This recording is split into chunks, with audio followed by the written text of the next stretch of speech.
Well, let's talk about interpersonal relationships, because there are a lot of them going on. In fact, it's what makes up your life experience, isn't it, for the most part? Yes. So, why do you think that it matters to you? How does it matter to you that there are those who have differing opinions about how to interact? In other words, in a conceptual world, shouldn't everybody be able to pretty much do what they want to do? Yeah, for the most part, as long as it doesn't hurt someone else.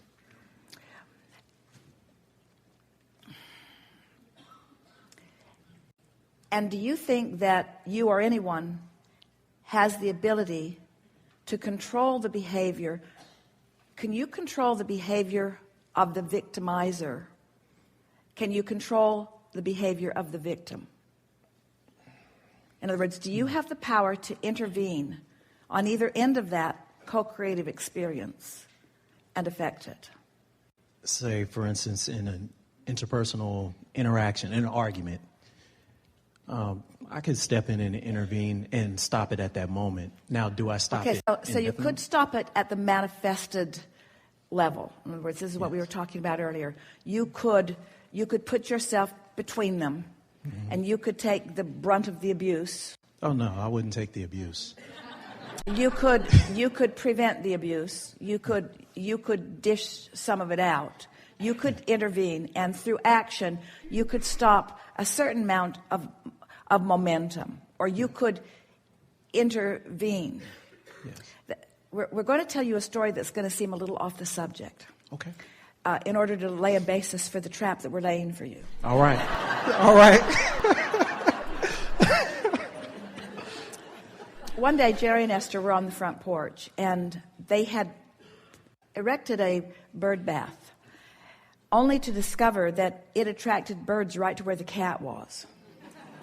And so they were in the process of realizing that they really did not want to be involved in giving the cat easier access to the birds, and so they were in the process of deciding what they were going to do about it. And Party Cat, who lived at their house, he was really the neighbor's cat, came just for the parties, leaped into the air.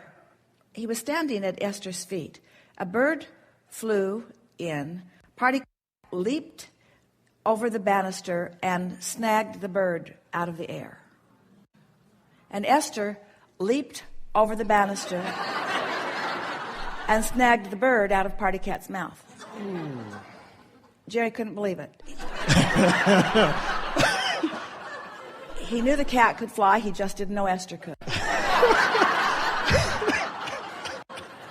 So Esther saved the bird. And the bird was most appreciative. Truly. Sat on the fence, sang a song to them, offered appreciation, and an hour later, Party Cat caught the bird and ate it. Esther said, "Bad cat." And Party Cat said, "Really good bird." Party Cat wasn't having any of it. So the reason that it seems a little off the subject, obviously it seems off the subject, but Esther was interfering or intervening or getting between others who had an agreement. Now, it's an agreement that's been in motion for a long time, and while we don't want to put victimizers and victims in the same category of that kind of agreement, because they didn't come forth from non-physical with the agreement to do that. But still, there is a momentum and an agreement underway. And when you decide that you're going to intervene or interfere, you don't make much happen other than you get yourself involved and you prevent a little bit here and there and here and there. But you're much better to do your helping or your creating on a vibrational level before the momentum. You see what we're getting at? Because when you join the moment, when someone is abusing someone and it angers you, you've joined that momentum. You haven't joined the momentum that you intend to join. You want to join the momentum of upliftment and of help and of love and of unconditional love, you see. Yeah. And so We know that if you were to find someone on the street bleeding, you and most everybody would do everything you could to help them. But when you see someone abusing someone else, you don't feel like helping them. You feel like abusing them more. You feel like at least preventing them from offering their abuse to others. And the abuse that they're offering is just an explanation of their greater pain. And so that's what we mean when we say you want to get out ahead of it. You want it to be an energy thing that you're working on and not a knee-jerk reaction. And we think a really good conversation has come out of this gathering today. It's new. We have not had this conversation before. And it's a breakthrough conversation about not waiting for the manifestational moment in order to apply your attention. Don't try to stop momentum once the manifestation is underway, because by the time something manifests, there is enough momentum that is already going that at best you're going to join it. And at worst, it's going to knock you down. You are not going to change manifestation once it is in the mode of manifesting. Oh, that's huge. That's huge. So that means you can study the history of things that have happened, or you can remember instances, or you can even observe something. And of course, you got to do whatever you want to do. We're encouraging you to stop the bleeding, too. In other words, you don't want to leave somebody lying in the street bleeding to death. And we think that it is helpful to stop in whatever way you can, but it isn't enough, and that's the reason that it frustrates you so much. And what happens to most of the world is you are only responding once you see a manifestation that motivates you to an impulse to respond. And instead, you want to get down deep into the emotion of who you are and into the clarity of who you are and set forth those intentions. So what deliberate creating really is about is getting your own momentum going, because there is no exclusion anywhere in this universe that is based upon law of attraction. You can't stop things from happening. You can only start things happening. And when you start energy that's in opposition to what you want, all you do is clog up your own pipes and slow yourself down, you see. But when you witness things that you don't like physical or verbal abuse, you want to stop and say, what am I really looking at here? Because we promise you, no one ever abuses another who is not feeling abused himself. Ever, ever, ever, ever, ever. That momentum is already underway. And so you want to ask yourself, do I join that momentum or do I start another momentum? And is the time to try to start another momentum right there in the middle of all of that? Is it? No, that's not the time to start it or to try to stop the momentum that's already going on. In fact, we would go so far as to say, you are, as humanitarians, you are better off to do your best to stop the momentum if it has come to blows already than you are to try to start another momentum, because you can't get enough positive momentum started to stop that, right? You can't stop those bullets from spraying in that moment.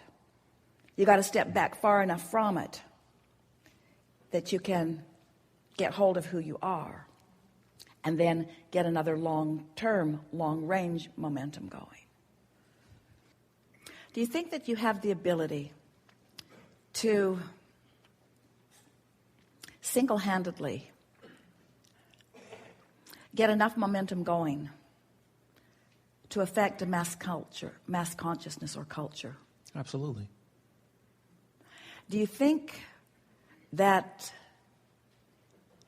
you can get that momentum going when you are currently or have recently witnessed the injustice that makes you feel uncomfortable? Conceptually, I know I can. I'm still struggling on. Well, conceptually, you can't.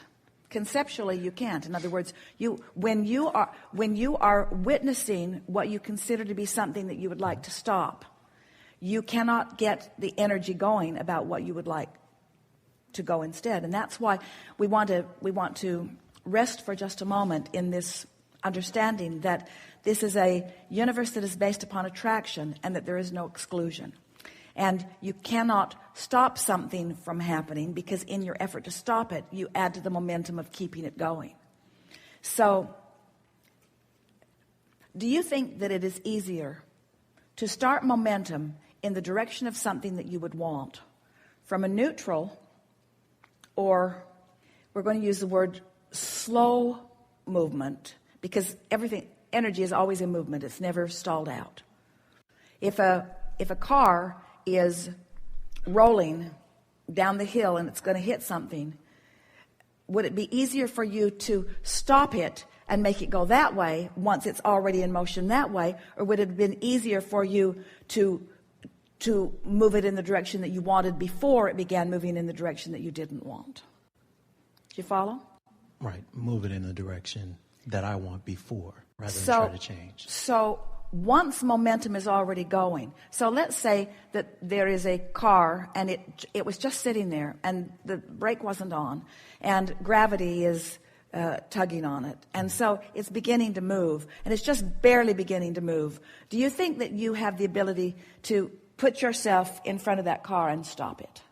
Yes. What if it's been moving for a while? What if you're at the bottom of the hill? You don't want to put yourself between it and its momentum because you understand the momentum. So what we're saying to you is when things are manifesting, you're at the bottom of the hill. Once they're manifesting, there's enough energy in motion that it really is better to just let it run its course, and from it you take the bounce. And then from a neutral place, when there's no car rushing down the hill at you, when there's nothing that is making you scamper out of the way or run into the path of it, that's when you get out ahead of it with your ideas of what you are wanting, so that you are the perpetrators of momentum that's leading toward what you want, rather than those who are trying to impossibly stop momentum that's moving in the other direction. Well, what if you put that ability into your vortex? Well, you already have. That's a wonderful thing that you are acknowledging, because that momentum is already in your vortex. There is already that incredible momentum toward well-being that's in your vortex. But humans squander that while they're trying to stop the momentum of what they don't want instead of going with the momentum of what you want. So many are trying to stop the momentum of what they don't want. You following? Momentum is a really good word because you understand momentum. You understand inertia. You understand path of least resistance. And you're coming to understand the laws of the universe. And so everything that we are offering you is to help you to get in sync with these powerful laws, to get in sync with the laws of well-being rather than trying to prevent. There is no exclusion, you see. There's no source of darkness. You can put a resistor on a light switch and you can suppress the light. But there is no source of darkness. You don't walk into a room and look for a dark switch. You're not going to flip a switch and cause darkness to cover up the light. You can resist the light. And so the true momentum is a momentum of well-being. And there are a lot of people that have practiced not allowing it, and so they are attracting to themselves the manifestational evidence of it, you see. Yeah. But the best way to help them no longer attract the manifestational evidence of it is to withdraw your attention from it as best you can. But then you say, but that's not enough. I don't want to put my head in the sand. I want to do something that's proactive. I want to do something that's beneficial. So you know what we would do if we were standing in your physical shoes? We would make a list of the people who are working with you. And we would start with the easy ones. And we would make lists of positive aspects, doing the easy ones first. And we would eventually, within a day or two or three, work ourselves up to the place of making lists of positive aspects about those that have been giving you grief.